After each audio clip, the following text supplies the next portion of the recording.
Welcome to the next lecture of my course Data Analysis for Beginners, and in this lecture I want to show you some of these important techniques based on which you analyze the data. So how do we analyze data? So far we have looked at what is data, where data is present, how it is getting collected, and situations like those. Now we want to look at how do we analyze the data. Alright, so in this video, first is analyzing data comes under the different statistics stream, right? So you have various statistical sections, or I would say streams, in which it gets captured. For example, you have descriptive statistics, you have basically predictive analytics, and scenarios like those within the statistics. So first thing first is aggregation of data. What do you mean by aggregate? For example, if let's say you are a group of different people, then you have like individuals, but a group of people is nothing but let's say 5 people or 6 people. That means you have counted those people. So that is nothing but aggregation, right? Similarly, in aggregation, you have different methods like sum, average, median, maximum, or minimum.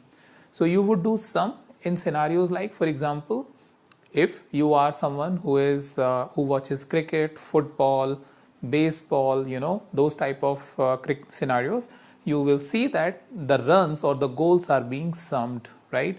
First goal, second goal, third goal. So it's basically 1 plus 1 plus 1 is basically your third goal, or the number of runs that are being made is nothing but the sum, right? So that is what the sum is when you apply it. And we use different tools, for example, Microsoft Excel, Tableau, Power BI, or number of various tools to basically apply this aggregation. Next is average. For example, the average number of runs batter has made, right?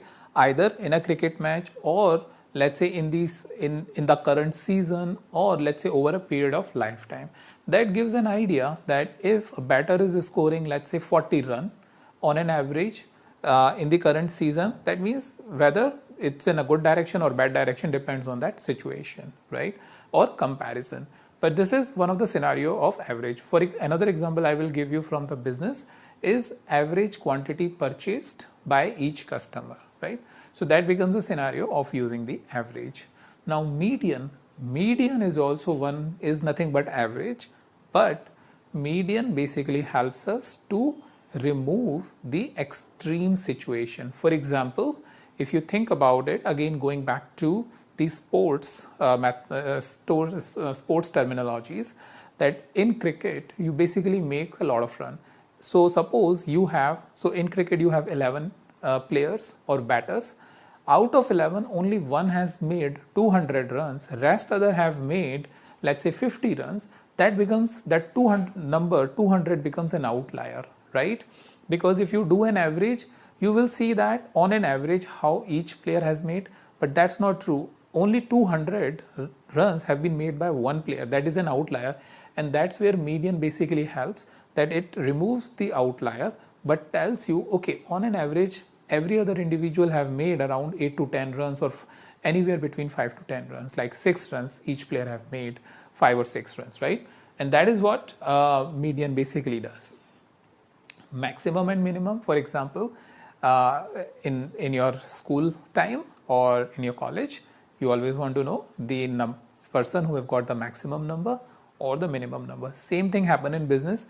You want to know customer who have purchased the maximum number of quantity, or those incidents.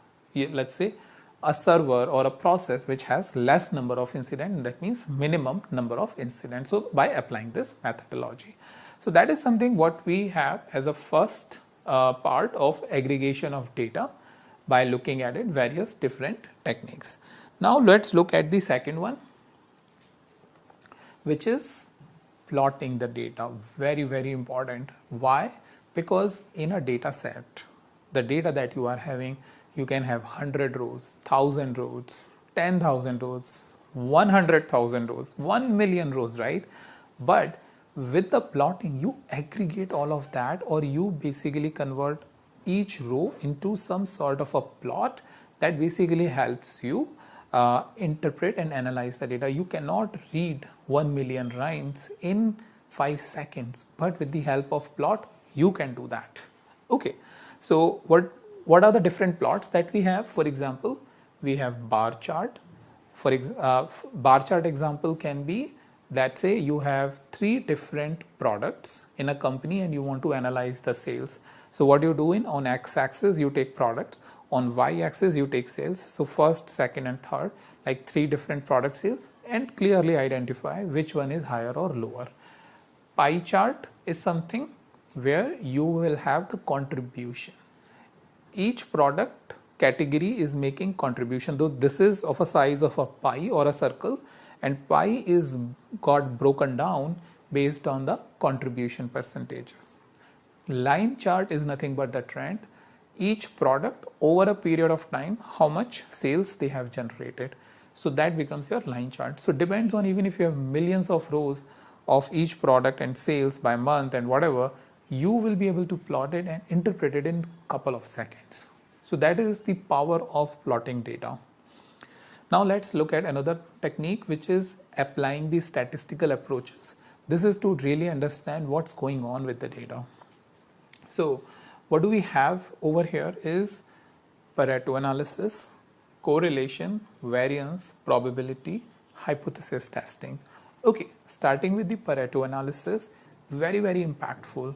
Reason for this, it tries to identify what are those 20% of the scenarios which is impacting 80%, or you can also do a vice versa. What is those 80% of the scenarios that is the making the impact? I'll give you an example. Suppose you are a company in which you have lots of customer, but let's say you have 1000 customer, just for the sake of count. But if only 5 customer is making 80% of the revenue, that means you have a revenue concentration mix issue. Why? Because if any of the one customer decided to move out and go to the competitor, your revenue will bring down drastically. So this is a risk that you are having. So Pareto principle is, it's always called 80-20 principle. 80% is of the reasons is because those 20%, 80% of those things because of those 20% of these reasons. Now let's talk about the correlation. Correlation happens because there is a relation between 2 categories, and this relation is natural. For example, let's say you are a student and you are getting certain percentage of mark. Now you want to basically get more marks. So what do? You can do one of the 2 things. Either you can increase the number of hours and let's say your marks increase little bit more, or you decided to study smarter and your marks have become you have got better percentages. So there is a correlation in that, right? Similarly, if an employee, right, who is expected to do at least 8 number of hours but doing a work of only, let's say, 3 or 4 hours of work, obviously work will not be completed. So you will find that there is a correlation that the number of hours employee is putting in is resulting into the completion of work or not. So these type of scenarios keeps happening in the business. Similarly, scenarios like the profit that you are making or the losses that you are making is related to what, and that becomes the story. You are trying to find that another basically category because of which the impact is happening. So correlation really helps us. It helps you quantify whether there is any relation or not. If there is a relation, you can show it and make some conclusion. Variance is the opposite of correlation. Correlation is like coming together. Variance is like going far. So you, in a way, you are trying to identify why the variance is high in the business. For example, if you are an education company, you may want to know that based on the study program that you offer, does the student get good consistent number of marks, or there is a variance in the number, right? So you may want to understand why the variance is there and what you can do to reduce the variance and make a good consistent numbers based on who is taking the study program. For example, you are someone who is basically preparing the student for competitions, and you would always want that all of your students should be selected. May or may not be the scenario. If it is really not the scenario and there is a fluctuation, that means there is a variance, you want to understand this, you can quantify it using the variance once you collect the data, and then improve the results based on the action you want to take. Probability, very a topic that you start using it at a very early stage of your at the very early stage of your age. For example, even if you are 10-year-old, you look up in the sky and you say, hey, today it will not going to rain. Or if there are clouds, you will say, probably it will going to rain. So you are doing nothing, but you are using probability, right? So that way, probability is everywhere. Government will do the work, probably yes, probably no, right? Depends on how important that territory is or whether elections are near or not. Similarly, there are many other scenarios related to the probability, which basically helps us find the root cause or a probable scenario, and then we can quantify as well as to how strong the probability or weak the probability is, right? Then we have hypothesis testing, is also one of those scenarios which you start using it unknowingly, but with the help of hypothesis testing statistic formula, you can quantify it. What do I mean by that is, I hypothesize about India will going to win the match, right, against Australia, let's say. So that is my hypothesis. But looking at past 5 scenarios, I've seen that, okay, maybe 3 matches Australia has won, 2 India has won. So either I am betting more, or I am basically creating my hypothesis more on that India will going to even the record, or if Australia again wins, which we can see it from their historical trend. So that is our hypothesis testing as to what hypothesis we are forming is good enough or not based on the data, right? So that is one scenario. Another scenario, hypothesis testing, is whether the new product that we are launching will going to be successful or not. One person will say it will not be successful, another person will say it will be successful. Okay, let's go ahead and test it by capturing some data. So that is nothing but your hypothesis testing to make sure you have statistical significant result to remove your human bias. Okay, so that is this. The last one I have for you is the predictive analytics. Very, very important these days. You keep hearing the data science word. That is your ultimate aim. If you are passing the data analysis, the data predictive analytics is basically the next step to become a data scientist, right? So what happens over there? These are some of the very basic techniques like linear prediction, logistic predictions, and segmentation. For example, linear prediction, I am having basically multiple factors. For example, these are the number of employees, these are the locations, and this much is the sales. So I have 2 variables and 1 prediction variable, sales, and I want to say that based on the number of people I have and number of sales territory I have, what is my sales? I keep collecting the data and then I fit it in a model and say, okay, if I increase my number of people, will it result into increase of sales or not? If I can, then how much? So quantify that, right? So that is your linear prediction. Logistic prediction is very interesting. This is about true or false, right? So it's a binary basically prediction. Something will happen or not. For example, customer who is purchasing a credit card will do the fraud or not, right? Insurance policy holder will going to die or not, or will do the fraud or not. Those type of predictions happens. And finally, the segmentation. Segmentation is also one of the things which we have started doing from early stages.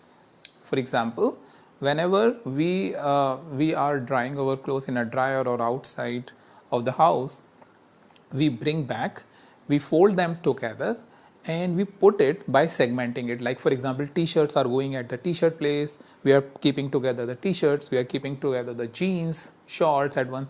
So what we are doing, we are creating these segments. So that is what the segmentation is. You try to identify customers, let's say, who are showing similar characteristic, and you segment them into 3 or 4 categories. Generally, in a company, what you have is the enterprise as a segment, commercial as a segment, strategic as a segment, so that you know which customer is of higher importance, which customer is of lower importance, right? So that is nothing but segmentation, so that you can serve each category and with the number of resources that you have, because everyone has limited resource and you want to maximize your profitability. So segmentation becomes really important. So this is basically the 4 different techniques what I wanted to show you, based on which you are going to analyze the data. And this is just scratching the surface. A lot of things happens over here, but you would see that 99% of the time you will be engaging into one of these techniques over here. Obviously, you will become more and more advanced, then you will use more predictive analytics, more statistical approaches. But in my career, if you are a data analyst, 99% of the time you will see that you will be using this. So that is what I wanted to show you. Let me know if you have any question, and I will help you answer that. With that, thank you so much. I'll meet you in the next video.